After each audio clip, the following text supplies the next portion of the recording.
to swamp that you're looking at here today. We have sites that date back 12,000 years. So we've been here and will continue to be here long after gaming. And so it's critical that we think about it in that sense. There are so many things that we looked at here at Mashantucket, from pig farming to clearing trees to tapping maple trees for production of maple syrup. Hydroponic lettuce growing. I mean, so many things before gaming that some had success and some didn't have success, but nothing had success like gaming.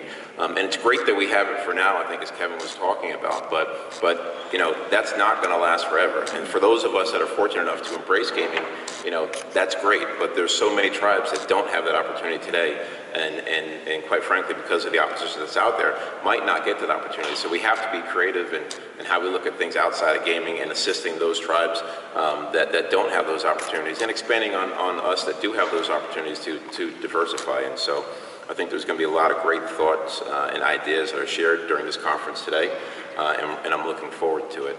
In closing, I would like, if I could, ask my council to come join me up on stage briefly. We have the Secretary, Marjorie Colbert-Jackson, if you could come join me.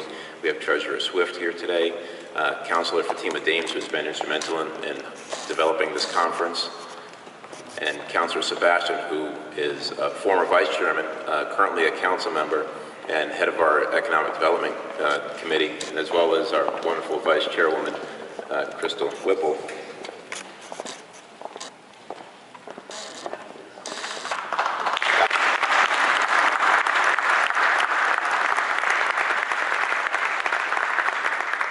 And what I'd like to do at this time is recognize a very special individual that's been instrumental for us here at Mashantucket, has been a great partner, a great personal friend to me, and this event is kind of a transition and a moving on. And so I'd like to recognize, on behalf of the Mashantucket Pequot Tribal Nation, Dr. Fred McKinney with a story blanket and a medicine bag from the Mashantucket Pequot Tribal Nation.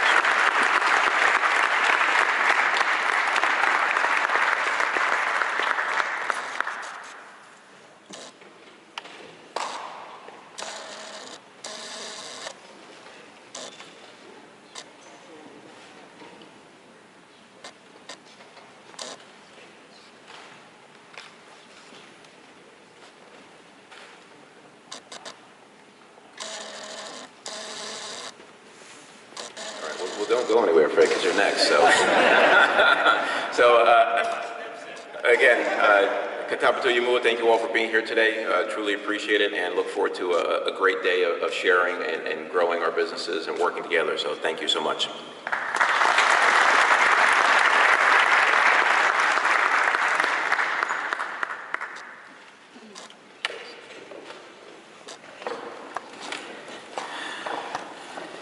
I think I need to move on more often, because it seems like this has been just a love fest for me, and I really greatly appreciate this, the blanket and the acknowledgement from my very good friend Rodney and the Tribal Council here in Mashantucket.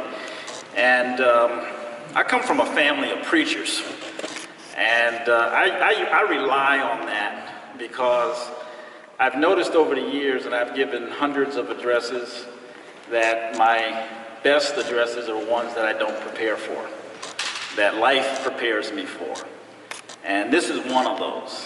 And I woke up this morning in the Fox Tower on the 19th floor, and I looked out. How many of you were stayed here overnight last night? Isn't it beautiful? Yes, yes. And I woke up, and you couldn't help but feel something special about this land and about these people. And you know, I have to say that I'm not different. That my grandmother, my maternal grandmother, was a woman by the name of Mattie Davis Call-Clue, and her mother was a full-blooded Choctaw Indian. And I have one picture of that great grandmother with my grandmother while she was a child. And if you had ever come to my office, it's prominent in my office. And on my wife's side, she is from a little town called Madison Heights, Virginia. And her father's mother was a full-blooded Cherokee. And so I feel something special here today. Now, obviously, there's the African connection as well. And there are so many similarities between the African traditions and the Native American traditions that make what we're talking about doing today a natural. So I wanted to talk a little bit about history, the present, and the future. So that was some of the history. You know, I'm an economist by training. They call it the dismal science. I try not to be dismal. In fact, I'm probably overly optimistic. But one of the things we learn and we teach in economics is about income and wealth. And as an economist, we basically talk about 4 sources of income. And you guys are all familiar with it if you pay your taxes, because they ask you. Most people in this country, most people in the world earn their income from wages and salaries, labor income. It represents over 50% of all income earned. But that's not the only source of income, and it's very often not the source of wealth. The other source is interest. So if you have enough money, you can lend out enough money to make money and you don't have to do anything. That's a source of wealth, interest income. Then there's profit.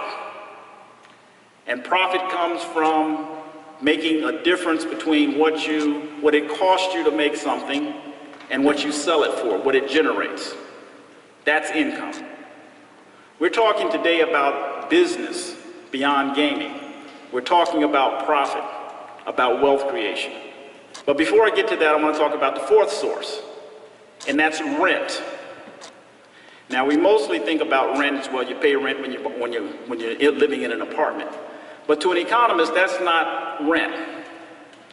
To an economist, rent comes when you receive money for a resource that you did not create. Again, you receive money from a resource that you had nothing to do with its creation. And here's where I think that there's something very interesting about the African tradition and the Native American tradition.